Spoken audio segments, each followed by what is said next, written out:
Good morning. Sandra Enns here from Remax with your monthly update. Two things I wanted to talk about this month. The first thing is that the new Broadway Plan has just been released. It still has to go to City Council here in Vancouver and it's for approval, but the plan is now out there and it's in its final stage. If the city approves it, then it's going forward with it. I'm not going to get into all the details. As you can see, it's a 37-page document, and I do have the link above this video that you can look at it in more detail.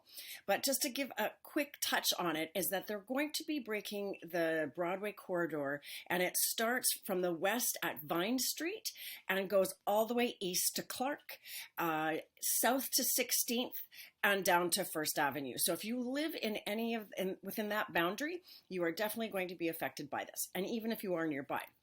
Now, one of the big things that is really standing out is how they're going to build out and build more homes around the new Skytrain stations that are happening with the Broadway line, which is scheduled to be completed by the end of 2025. They are going to be, if this plan is voted and approved on by the current City Council, there could be up to 40-story high-rises in and around the immediate area of the Skytrain stations. So that means there's one at Arbutus. That means there's one at Main Street, there's one at Broadway, there's one at Clark, or close to Clark Avenue. So 30 to 40 stories, which is something very different for anything outside of the downtown area. They are calling this the new downtown area, which is why they're going forward with it.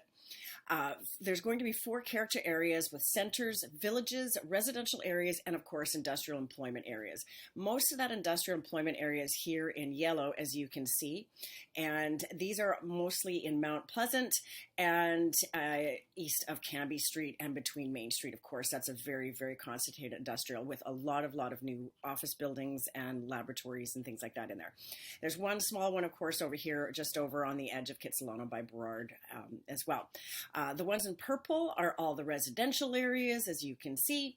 The red areas are going to be called villages, and those, as you can see, already are what somewhat is existing in place. You've got all the shops along West 4th, you've got the shops along Granville, you've got that corner at 16th and Arbutus, and of course Main Street as well.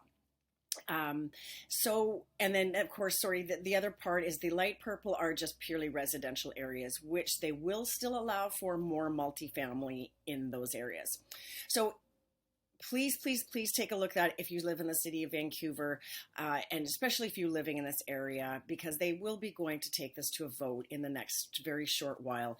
I've got the link above. Please go take a look at it and give your input to the city. Otherwise, it will just be passed. The second thing that I wanted to mention, and I mentioned it briefly last month, was the new cooling off period that the BC government is wanting to bring in to cool off what has been a hot market. Oddly enough, of course, we are now in a slowing down period. We're normalizing a little bit. Sales are down, inventory's up a little bit, but of course, all depends on the neighborhood.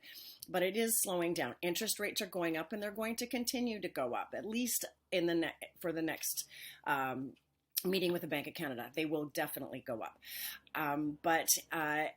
So the BC government did pass it.